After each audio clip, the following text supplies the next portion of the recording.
It's been 6 weeks now, and most of the details of the case itself have been established as facts.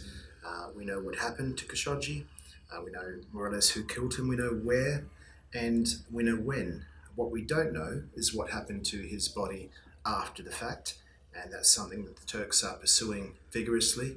The working assumption is that he was cut into pieces, dismembered, and that his body was dissolved in acid at the Consul General's house, which is roughly 500 metres from the consulate. So the bare bones of this case are well established. The politics are yet to play out.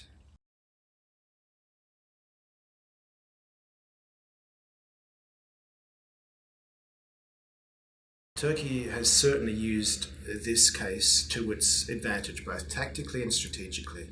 Tactically, it has leaked spurious and often sensational details of Khashoggi's disappearance and murder on a daily basis. It's been very clever in the way it's disseminated this information. It kept momentum in the story rumbling for many, many weeks. It generated widespread global interest and enormous pressure on Saudi Arabia. And what they've been looking for is to create a political environment where Mohammed bin Salman, who they directly blame for ordering this assassination, is either deposed or diminished. And at the same time, they're looking to assert themselves as an ascendant Islamic power and diminish their regional rival Saudi Arabia.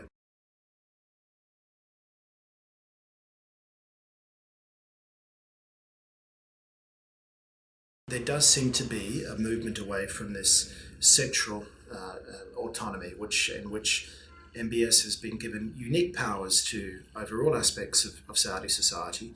He has been calling the shots at the expense of a more consensus-driven system, which has been characteristic of the House of Saud for many generations. What we have seen in recent weeks are senior figures from the old guard being restored or being publicly anointed in a very subtle way, but they're nonetheless as people who are going to be feeding in their insights into the decision-making process. So I think what we're looking at the moment is a restoration of the old way of doing business, which is more consensus, which is more informal and slightly more decentralized in this rather unusual situation of having this hard-charging crown prince responsible for nearly every decision that's made at senior levels.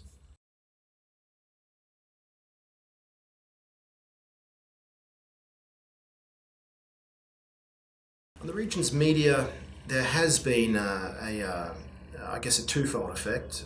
One bad, one maybe positive, but the bad effect is obviously that here in the open is a testimony to what can happen to those who fall foul of powerful figures. Jamal Khashoggi was the most powerful political pundit that the Saudis faced. He was a critic, he was a dissenter, he was an insider that became an outsider.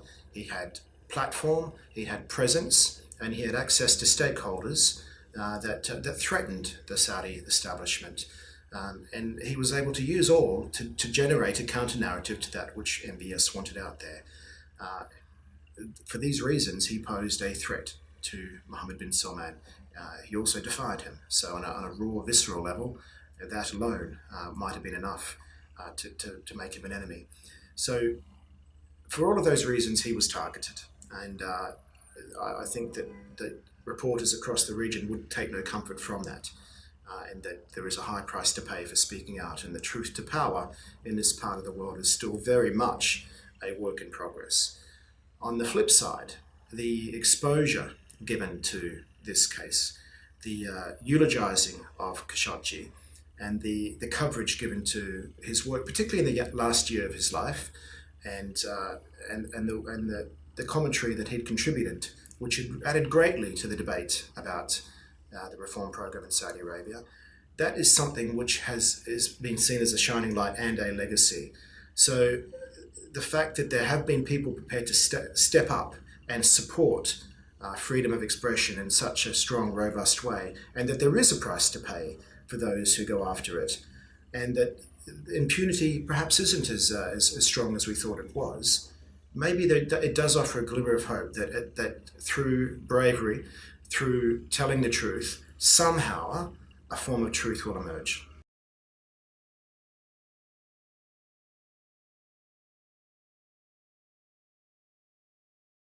So the politics are very potent. Erdogan could have taken several $billion, perhaps even more, from the Saudis and made this go away, as others may well have done in the region, were they in similar situations. And we thought Erdogan was going to do that. It's a cash-strapped economy, and it would have been, the Saudis would have been prepared to pay a lot. We know that. However, his goals are strategic.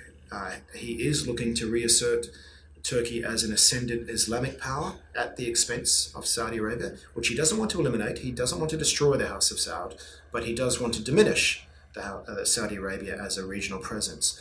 Beyond that, though, is a more subtle goal. He sees Mohammed bin Zayed, Mohammed bin Salman, and Sisi of Egypt as being part of an axis that is opposing him.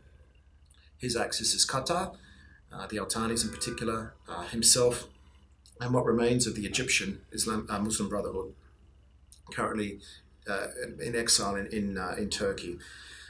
He sees of the axis opposing him that MBS is the weakest link, a young, brash, intemperate person with bad judgment, who he could get rid of by forcing his father, King Salman, to reconsider his views about his son. That's his goal, and in doing so, reassert his axis, Qatar, Turkey, the Muslim Brotherhood, at the expense of that on the other side. So that would be more of a role and more of a presence for organised political Islam in the region.